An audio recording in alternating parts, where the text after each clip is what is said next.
Well, Assalamualaikum warahmatullahi wabarakatuh. Waalaikumsalam Waalaikumsalam warahmatullahi warahmatullahi wabarakatuh. wabarakatuh. Good morning, everyone, and good morning, Miss Dia Supraba, as a lecturer of Aero Analysis course, and my dear friends. Hopefully, on this bright morning, we can get grace from Allah Subhanahu wa Taala. Amin, amin. Introduce our group. We are from Group 2, and my name is Rizka Fafabia Shahan, and they are my two partners, Azahra Rizani and Sita Ardelia. And today, we will explain about social factors, interlanguage, and language learning. And the first material will be explained by me, and the second materials will be explained by Azahra Rizani, and the last materials will be explained by Sita Delia. So, the first is introduction. This is introduction discusses the different situation in which people learn English as second language and looks at the factors that influence how they learn standard or non-standard version of English. It also discusses why some groups, such as immigrants, develop their own versions of English and how local varieties, such as Nigerian or Indian English, differ from British or American English. It also discusses why some language differences, such as in Creoles, are more extreme. It focuses on choosing appropriate methods for studying second language learning. Combining mental, physical linguistic, and social-linguistic factors, the concept of interlanguage is introduced to explain how second languages develop in different settings, including immigrant and minority groups, and in places where English is spoken differently, such as in pidgin or Creole environments. Okay, next is immigrant varieties of English. This section discusses how, despite the large number of immigrants who move to English-speaking countries, we know little about how they learn English. People only seem to be interested when the learning process is not going well. Some immigrant groups have created their own versions of English that work for them but are not considered standard by society. It focuses on understanding why these non-standard forms of English have developed. It is noted that some early immigrant groups, such as the Swedes or Germans, had their own versions of English, but these versions disappeared over time. However, varieties such as Puerto Rican English or Mexican American English have survived and continue to be studied.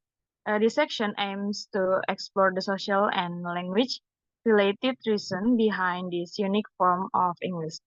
The first is the social dimension.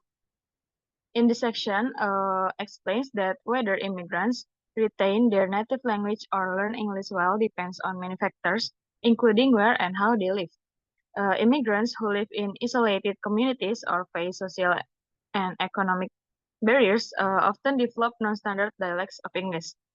These dialects are not due to individual problems such as low intelligence, but are shaped by the immigrants' limited opportunities in society. For example, Germans in Texas easily learn English because they face few social barriers, while Puerto Ricans in New York struggle because they arrive in a system with fewer opportunities. And the type of English immigrants learn depends on how well they are able to integrate into mainstream society, and their language can reflect their social status and opportunities. The second is the linguistic dimension. This is because learners are in the process of gradually improving their English, and their speech at various stages reflects this. Nemser and Seliger suggest that we should not simply view learners' errors as intrusions from their native language. Rather, learners create a temporary rule system that develops as their English skills improve. This system is influenced by several factors: language transfer from their native language, learning strategies, communication needs, and the way they are taught. Over time, these factors shape their English development, including the errors they make. Salinger's concept of interlanguage also suggests that these unique forms of English have both linguistic and social origins. Immigrant Englishes, such as Puerto Rican English, can have their own norms, especially in bilingual communities where people speak both their native language and English on a regular basis. Okay, next.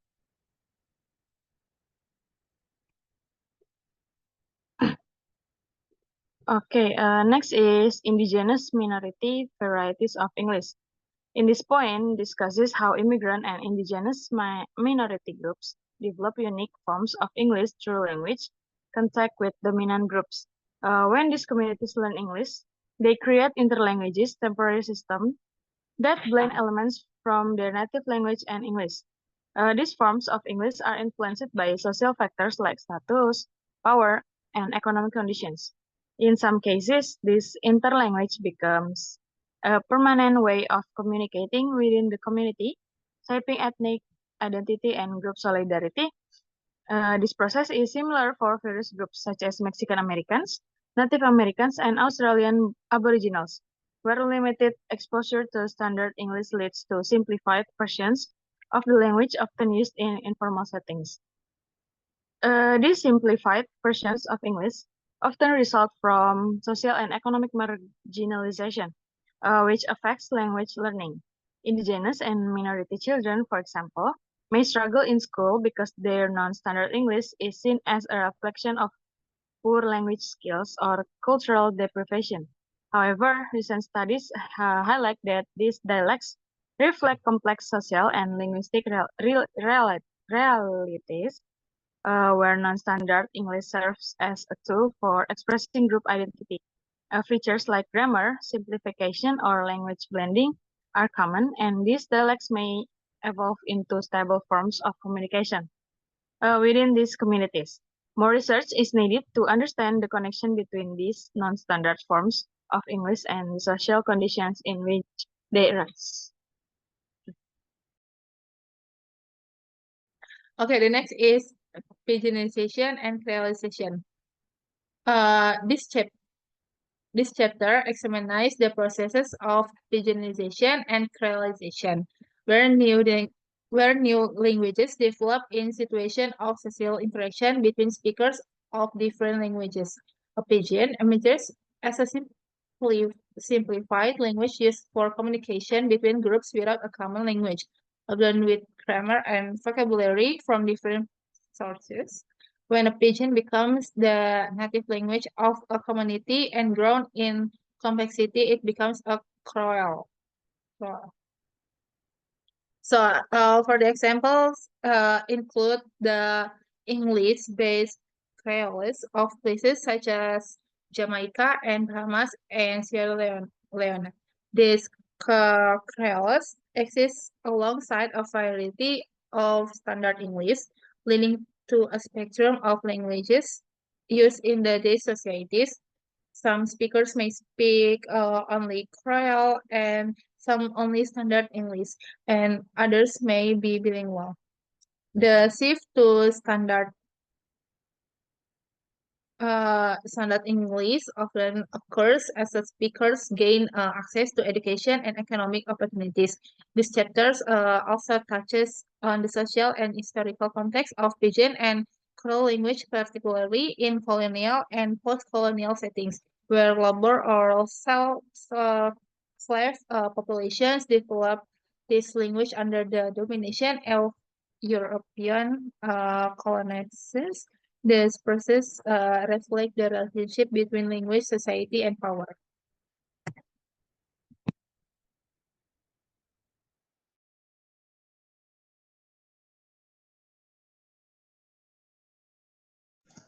Okay, next is local varieties of English. This concept of interlanguage is used to explain how local varieties emerge, shaped by language transfer, cultural adaptation, and the social needs of the community.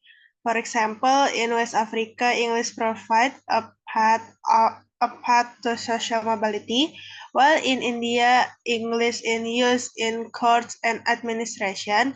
The process of language adaptation includes overgeneralization and simplification as seen in common local expressions that differ from standard English. Example, close the light instead of turn off the light.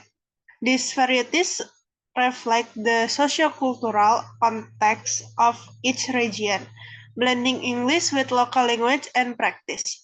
Over time, this adaptation become accepted as part of the local linguistic system, showing the flexibility of English in non-native environment. The study of these new Englishes highlights how language evolved to meet the cultural and communicative needs to different societies. Local varieties of English, such as Filipino English or Indian English, rise as a result of cultural adaptation and the practical needs of non-native English-speaking communities. These varieties differ from standard English in terms of pronunciation, grammar, and usage, but they reflect the specific social and cultural realities of the regions where they are spoken. Tough process like overgeneralization, language transfer, and lexical innovation. These Englishes evolve to meet local communicative needs, become legitimate form of expression within their respective societies. Over time, these varieties develop their own standard and are seen as natural extension of the English language in diverse global contexts. Next. Next is English as a foreign language. Here we explain the difference between learning English as a foreign language and learning is a second language. In countries such as Japan, France, or Indonesia, where English is taught as a foreign language, students aim to learn a standard foreign or mother tongue like English, such as American or British English. Their focus is more on mastering the language as a subject in school, rather than using it for everyday communication. This is different from countries where English is a second language, where learners often develop local varieties of English influenced by their mother tongue and their environment. In a foreign language environment, mistakes are seen as errors to be corrected, whereas in a second language environment, local variation are often accepted as a normal. Motivation and learning goals shape the way English is learned in this environment. In foreign language learning, students are more focused on eliminating the foreign accent and learning standard English. But this can be challenging due to limited exposure and practice outside of school.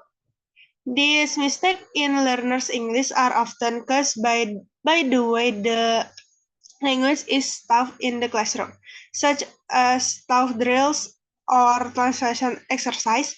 In contrast, second language learners tend to develop an interlanguage, a mixture of their native language and English based on social and linguistic factors.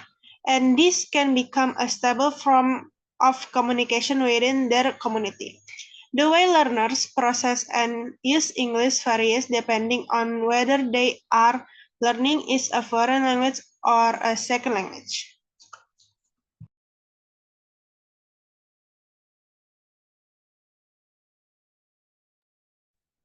So the last is conclusion. The way people learn English depends on their environment and motivation. When people learn English to fully integrate into a community of native speakers, like immigrants or highly motivated foreign students, they aim for a standard English. But when social barriers like race or ethnicity prevent integration, learners often develop non-standard English dialects which serve to express their identity and group solidarity. This process is influenced by factors like language transfer and learning strategies. In more extreme cases, like in pigeons or Creoles, language differences reflect social separation. In contrast, foreign language learners who learn English in school without using it in everyday life see their progress as incompleted learning rather than a reflection of social identity. This model helps understand second language as a situation in different social and cultural contexts. So I think that's enough from our group. And Assalamualaikum warahmatullahi wabarakatuh. Waalaikumsalam warahmatullahi wabarakatuh.